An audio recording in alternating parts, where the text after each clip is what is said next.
Hi everyone, it's Mercedes here. Welcome back to my channel. Thank you for joining in. Hope you'll stay to the end, and I hope that you'll give me a like at the end.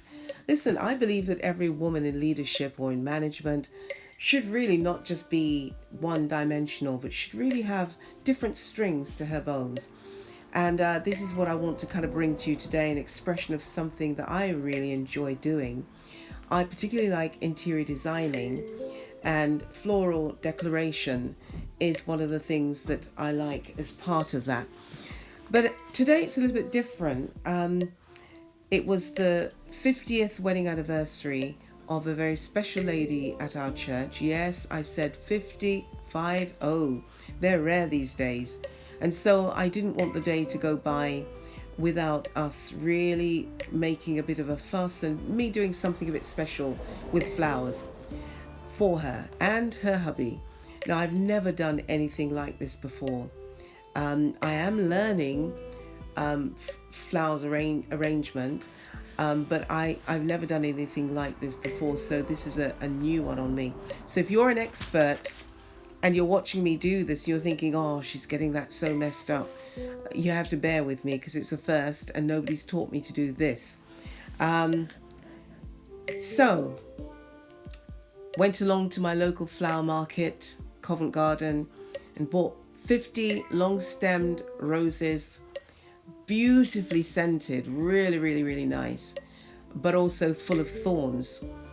Listen, I had to get myself into a kind of therapeutic mode to be able to pick up each stem and flick each thorn off the stem, twirling it around, pricking myself as I went along.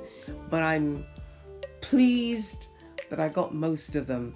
The only time that I realized that I didn't quite get all of them is when I've bunched together the stems and I'm saying, ouch, I forgot another one or I missed one. But all told, it was good. And right now I am just so enjoying doing what I'm doing. I'm just loving it. I love flowers and I'm loving what I'm doing. So what am I doing then? I'm actually like layering each flower, but I'm doing it with a kind of a twist. I'm sort of doing it at an angle so that it's not straight and upright. It's actually being spiraled in one direction. It's a bit like you would when you're making up a posy, a handheld posy. And that's something that I've learned from my tutor, to kind of twirl it and put it in that sort of dimension. So I've applied the same principle to this bunch of rose. And because of the difficulty in kind of like holding so many stems together, one of the things that I've learned is that you tape as you go. You tape it as you go to keep it together, so that you know your hands don't have to take the full weight of what you're doing. You know, you've got it in place there. So I'm taping up, keeping it together, and to be able to begin to layer it some more. So there you go, taping it all up. Never mind about the gaps there.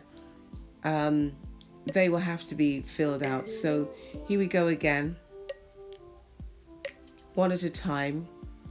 I twirl it as I go to find out where the gaps are, just to make sure that I'm keeping that lovely rounded formation.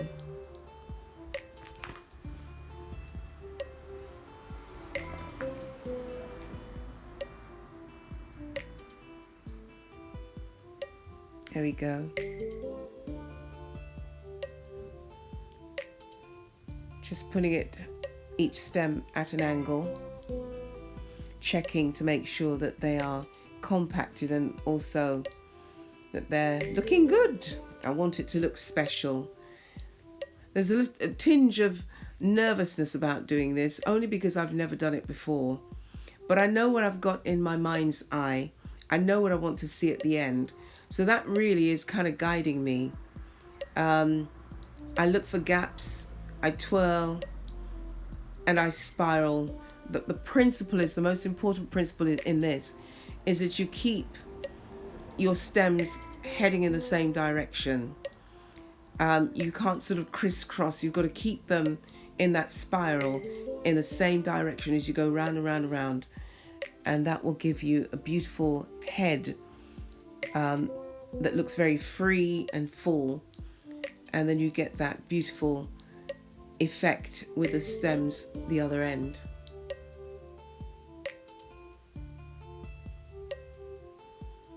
So I've already sellotaped, and so what I've got in my hand is a bit more manageable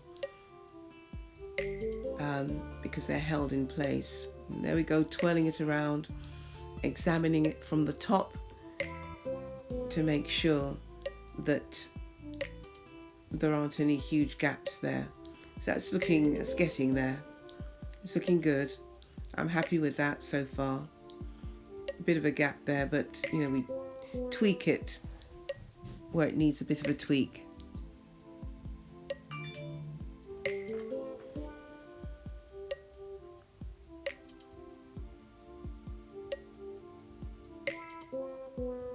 Yeah, it's getting there. It's looking good. I'm quite happy with that. So this is another thing that you do. If you haven't got them at the right level for that smooth edged finish, is to sort of just try and move them around a little bit, pull up those that are sunken, but you have to do it really, really delicately. It's taped at the base, so I'm not going to be yanking it too much because there are 50 roses. That was a bit naughty of me.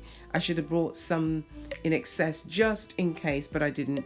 So I have to be ever so careful. But I think for a first timer, it's looking okay. It's looking like a rose dome. Very happy with that. If you're out there and you're wanting me to make one for you, I'd be happy to do that. Obviously, it's not going to be free. For her, it's free. But I'm very happy with that. Very happy with that. I bought these, they're not gypsophilia. They're like gypsophilia. They're not quite the same thing. But I bought them thinking I might like to fit them together. But I didn't like where we were going with this at all. It was kind of taking it to another place. And I just feel the rose dome on its own is dynamic.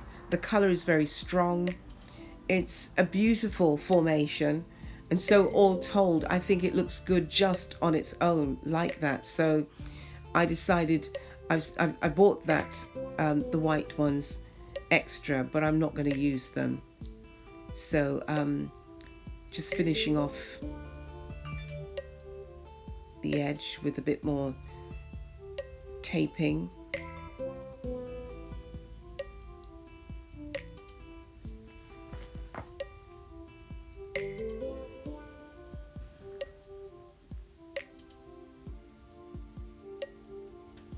The taping, it may sound simple, but if you want it to look neat and refined, you got to do that really, really well.